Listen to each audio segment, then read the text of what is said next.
Good morning, everyone. Members of the press, my fellow panelists, thank you for being here. My name is Tammy Yates, and I am the executive director of a national nonprofit called Realize. Realize hosts the secretariat of the National Episodic Disabilities Forum. I'm also here in my organization's capacity as a coalition member of the Defend Disability Coalition. As you, the media, as well as the members of the public know, in November last year, the Government of Ontario made an announcement indicating that it will be proposing changes to the social assistance system in the province.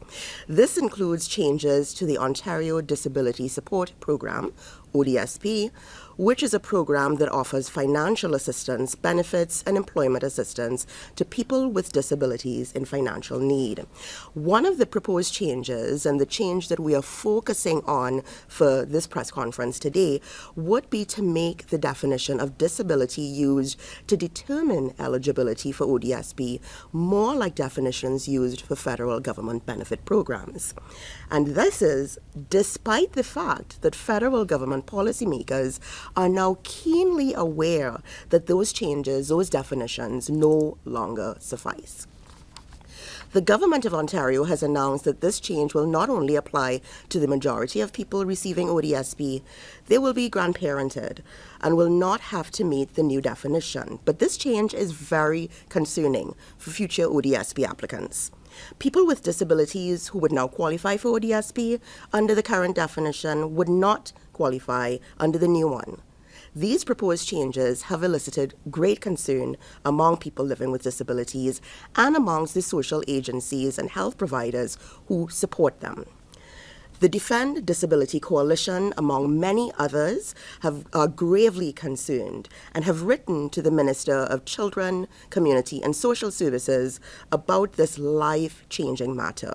And today, on International Human Rights Day, a day that also makes it 1 week since we recognized the International Day of Persons with Disabilities last Tuesday, members of the coalition will be speaking to you about why we are asking the Government of Ontario to reverse the decision to change the definition of disability, why we are highlighting the inadequacy of the current rates for ODSP, and why we are emphasizing that any changes to ODSP should be those which work for the people of Ontario, not against them.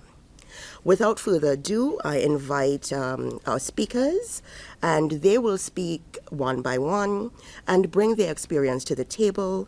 And at the end of this presentation, members of the press will be happy to take questions. So we'll start with Karen. Good morning, everyone. My name is Kareen Baki, and I'm a staff lawyer at the Income Security Advocacy Center, otherwise known as ISAC. We are a specialty legal aid clinic that defends the rights of low-income Ontarians around income security programs and low-wage precarious employment. In our work, we often represent Ontarians with disabilities who experience health barriers, discrimination, and a lack of jobs accommodating their needs.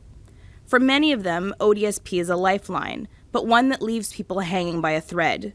The program provides only $1,169 per month for a single person to meet their basic needs in housing, an amount which is a full 30% below the poverty line.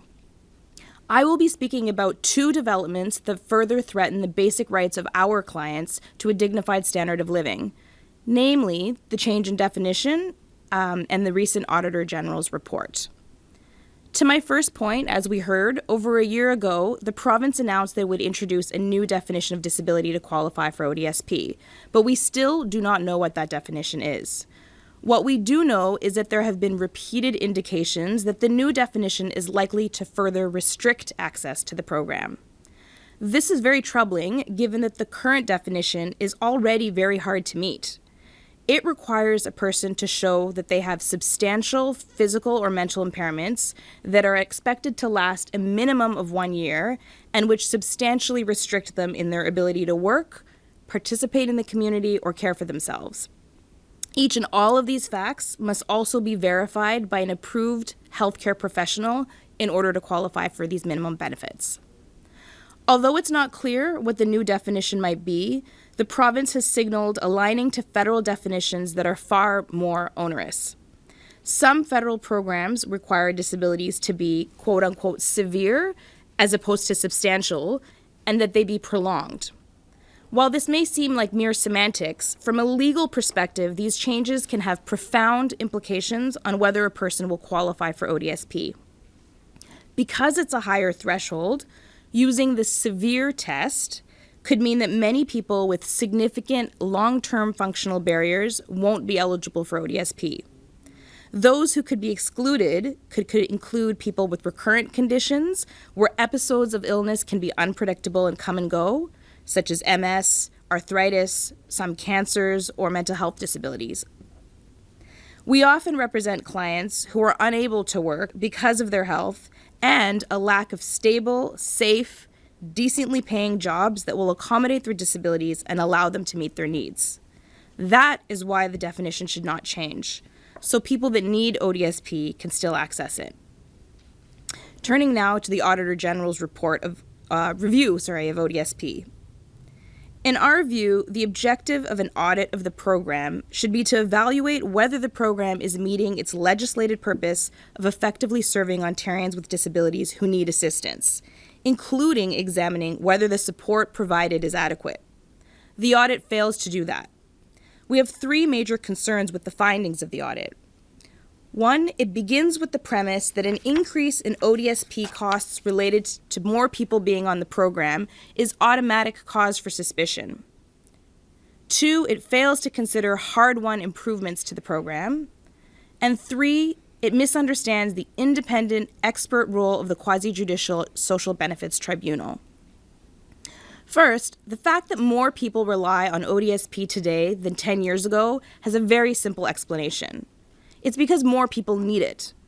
The report ignores factors such as an aging population and the rise in precarious low-wage work, and cuts to other social programs that force more people on ODSP today than 10 years ago.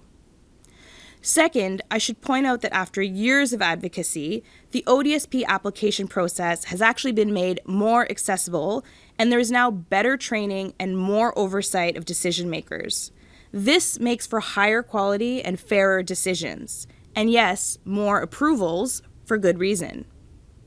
Third, the report finds the fact that the Social Benefits Tribunal overturns over 60% of negative ODSP decisions as evidence of problem with the tribunal itself.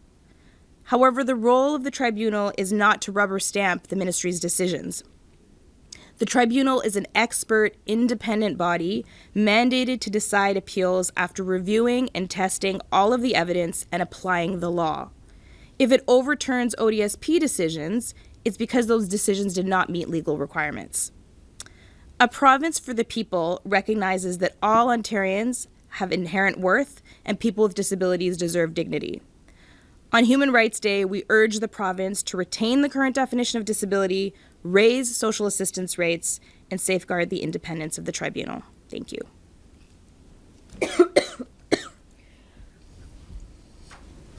Thank you, Karen. Andrea?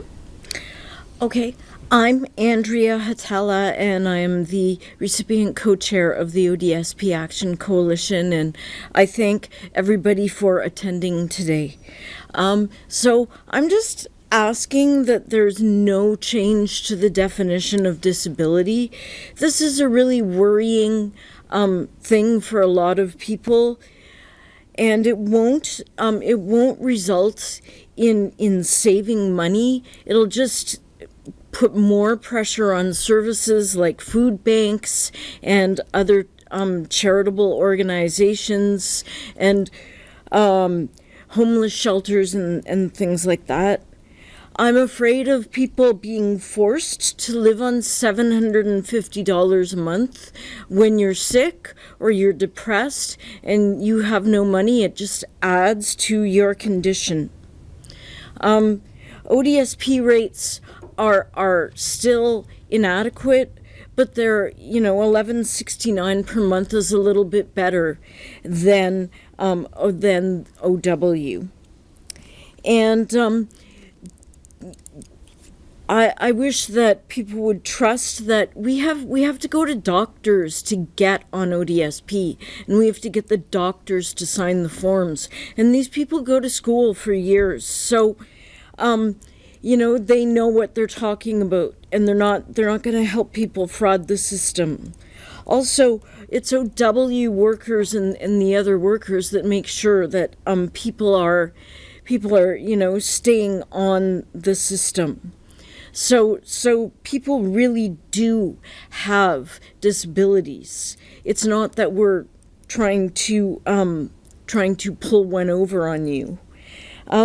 The Auditor General's report is another concern of mine, because the Auditor General wants more surveillance, and we have enough surveillance already. When you're on ODSP, we have to report our income every month, and we have to go through reviews and interviews and stuff like that. So we have, enough surveillance. And after all of this, I don't understand where this fraud is coming from. Where does the Auditor General think that we get the money, that we have stashed away? I'm sure that most people don't. And if you could attend, would go to some of the food banks or things like that I have to go to, you would see that nobody is driving Lamborghinis or anything. It's based in ableism, the idea that that everybody is frauding the system, or that people aren't really disabled, and I've had to deal with that all my life. People said, "Oh, come on, you can really see." So maybe that's where the basis of this is, but it's still wrong. What the Auditor General did doesn't do anything to heal the class divide between that.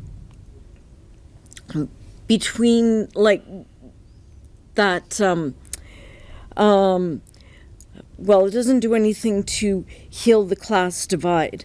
And people do go off the system, off ODSP. People do get jobs when they're ready. But I'm just afraid of forcing people.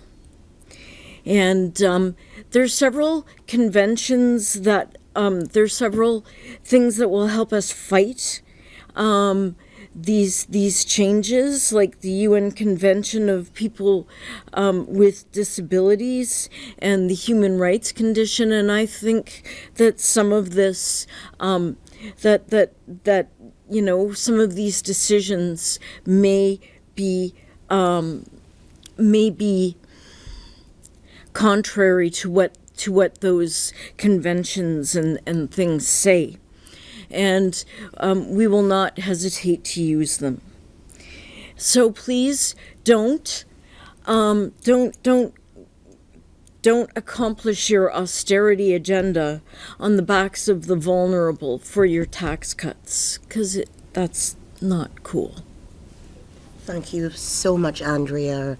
To you, Scott. Okay, thank you. Yes. Hello. My name is Scott Guzman. I'm here on behalf of the Social Assistance Coalition of Scarborough, an organization dedicated to making life better for those who are on social assistance in Scarborough. Some politicians and media say that many people on social assistance are lazy. Saying someone is lazy is pretty much an insult that people are frequently easy about throwing around, but the consequences, if you're on social assistance, can be pretty severe. It's essentially a way of saying that many people on social assistance shouldn't be on it without actually providing any evidence that they shouldn't be on it. For those of us who have lived in rooming houses, shelters, and even on the street, though, that can be the basis for terrible tragedies. I'm an ODSP recipient. I still remember the day when I first went to see a lawyer back when legal aid was still able to fund them to get ODSP. The thing I remember most clearly was when I brought up a very loaded question to the lawyer, which was I worth the trouble to society? I'm happy to say that the lawyer clearly thought I was. The governmental body that approves ODSP applications did the same, but many people who I feel are in worse situations were not. Today, the Ontario Conservatives are asking this question on a broader scale. Are those on social assistance all worth the trouble?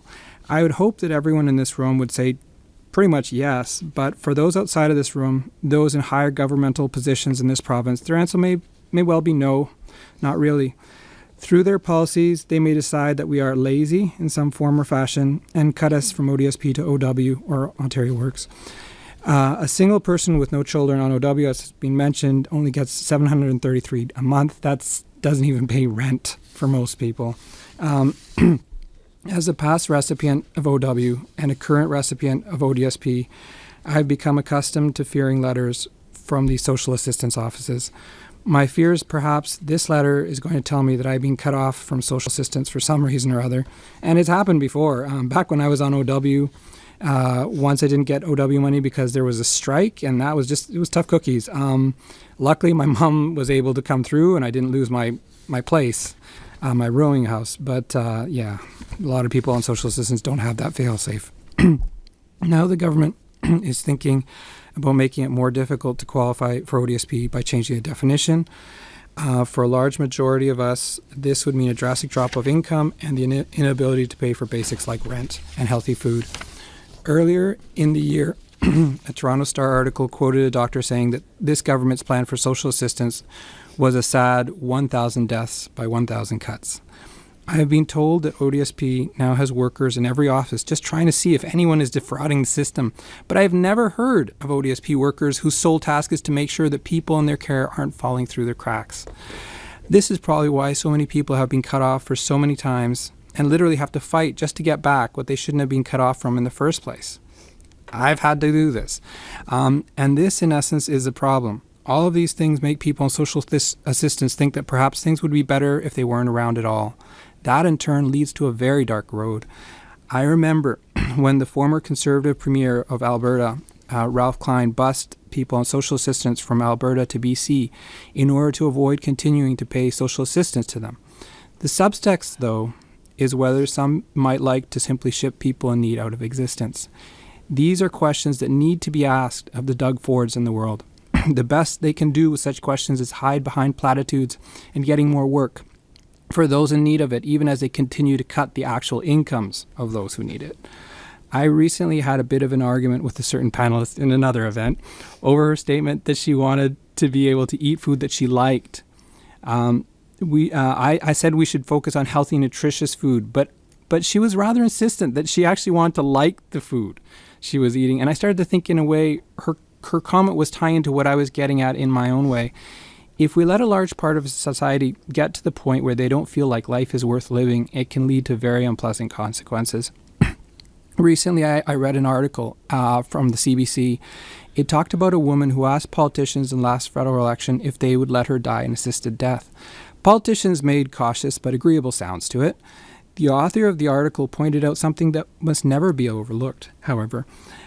Essentially, she asked, why was no one asking if someone could have been done to make it so that they wouldn't want to leave their life? That is a question that must always be remembered whenever Ford and others like him talk about the need for the poor to tighten their belt while corporations get more tax cuts. Thank you. Thank you so much, Scott. Michaela. Hi. So my name is Dr. Michaela Beater, and I'm a psychiatrist working in Toronto. I work in shelters and on outreach teams, mainly with people with severe mental illness. Many of the people I work with experience homelessness, most have been traumatized, and almost all struggle to survive in Toronto while living on the insufficient amount provided by ODSP. I'm also a member of Health Providers Against Poverty, a group of healthcare providers working to eliminate poverty through social and political change. My colleagues and I in the healthcare provider community are deeply troubled that this government is proposing to change the definition of disability, and we call on the government to listen to directly impacted people and health providers and to immediately halt any change to the definition of disability. The evidence is clear. Poverty leads to poor physical and mental health. People living in poverty experience higher rates of certain cancers, diabetes, cardiovascular diseases, depression, and suicidal thoughts.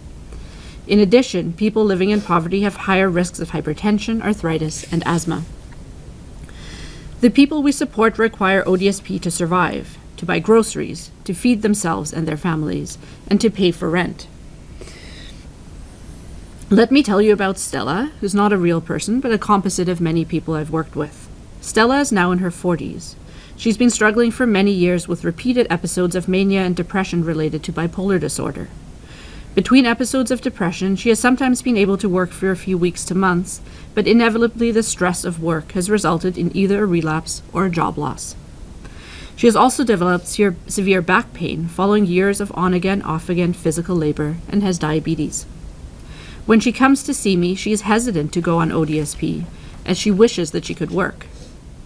After a few sessions of supportive counseling, during which she tells me about her current symptoms of depression and that she is once again at risk of homelessness and does not have enough money for food, she agrees to let me and her family doctor fill in her ODSP application. I am extremely worried that if the ODSP definition of disability is changed, many of our very vulnerable clients, especially those with episodic physical and mental health disabilities such as Stella, would no longer qualify for desperately needed income support. If more people are left to live in even more extreme poverty on Ontario Works, we will see a worsening both in the health of individuals as well as implications for the healthcare system as a whole. The threatened change to the definition of disability has caused severe anxiety for ODSP recipients. Over the past months, I've had several clients come to me after listening to the news, telling me how worried they are that they might lose their money and that they might not be able to afford rent. For someone already struggling with their health, this added level of stress has a significant negative impact on their well-being. I wish I could reassure my clients. Unfortunately, while we have been told that current recipients will be grandfathered, the government has provided sparse information on any of the proposed changes. We have heard that the government is proposing to align the ODSP definition with federal definitions. As a frontline provider, I know that the bar for being accepted onto a federal disability program is significantly higher than for ODSP. In my physician colleagues and my experiences, when we have filled out paperwork for federal income programs that require disability to be, quote, severe and prolonged, the threshold is so high that even people with significant impairments, such as repeated hospitalizations, difficulties in their daily activities, and inability to work consistently due to their disabilities, have been denied. Now, before I end, I would like to briefly comment on the Auditor General's report that was released a few days ago. While it is of course important that we have a system that is fair and transparent with appropriate checks and balances, it is extremely disappointing that the report has chosen to approach the analysis of ODSP in such a way as to open the door to further cuts, while perpetuating the stigmatizing narrative that people on ODSP are ineligible or undeserving. As a health provider, I know that ODSP is imperfect. I've seen firsthand countless people who, despite being eligible for ODSP, have never had the opportunity to apply for the program. I hear frequent stories about the challenges in accessing ODSP-related supports. And I've sat with people to complete their ODSP reviews, a process that can be very distressing for clients. I can say with certainty, what we need is for the government to focus on the way in which ODSP can better serve Ontarians with disabilities. ODSP is a vital lifeline for low-income Ontarians with disabilities. We urgently need a raise in rates for both OW and ODSP in order to ensure that everyone in Ontario can live with dignity and health. And we need immediate assurance from our government that there will be no change to the definition of disability. Thank you. Thank you. Thank you to each of the speakers. And we do have a few minutes to take questions, if you have any questions from the media. My name's Tabitha Durrani. I have a question about the report's findings around medical reviews. The review said that now I believe 80% of cases are not subject to a medical review, and that was it was portrayed as a concerning trend. I wanted to get the panel's perspective on the medical reviews. Karen? So from our perspective, that's exactly one of the kinds of improvements that have been made over the last number of years. I know that a lot of people with disabilities and their allies really advocated to work with the government to ensure that reviews weren't wasteful and unnecessary. And in fact, the legislation, what it actually says with respect to reviews is that a review is really only necessary when there's evidence that someone's condition will improve. So if the condition will clearly, if the medical evidence shows that it's not likely to improve, you don't actually need a medical review. And what was happening before is that they were routinely being assigned, even when it was clear that the person's condition was likely to deteriorate. So then we had this circumstance that Michaela was describing, where you have a lot of clients with very, very high needs who are have a lot of impairments, and they're going through this stressful process of having to reprove, re-adjudicate, get new specialist reports, get new tests, which is actually very wasteful. In our advocacy, what's now happened is the process has become simplified, and so now frontline workers are better trained to identify which cases actually need medical reviews and which don't, and so that's why you have fewer reviews today than, say, a number of years ago. Thank you, Karen. Michaela, did you want to add to that at all? Just sad that there was significant work done with the government to simplify the forms to make them more appropriate for the needs of the reviews. And so I think that we really want to see continued collaboration to ensure that only the people who really need reviews are being reviewed, and that everyone else continues to receive seamless support. Because from my end, I have seen how stressful it is when somebody who clearly has an ongoing disability has received the paperwork for a review and then has to try to, come in for appointments and fill out paperwork, etc. So I would agree with what Karine said. Okay, great. Thank you so much. Any other questions? On that point about the AG's report, has this group replied to that report? I know there's a news conference, but you've made a lot of points here, and have you sent a letter to the ministry? Have you sent a letter, are you planning to contact the minister about this? Because I think there's fairly widespread concern that this review will be used in some way by the ministry was responding. I'm just curious to know what future action you're planning. I think that we'll definitely, and everyone can chime in because it is a coalition, but as a group we have raised serious concerns about it, and we will definitely be following up as a coalition to respond. And I know that individually several organizations have already directly started stating their positions, but as a coalition we will come together and put forward a cohesive response, as well as our own recommendations following up on that report. If anybody else wants to add. I think it's very troubling that this report really emboldens the government's plans to do what exactly it wants, which is to change the definition. And our perspective, from what you've heard, all of us, is that the baseline assumptions in the report itself are very troubling, and we need to make sure that the definition is retained, rates are actually increased, so that the program meets its legislative goals.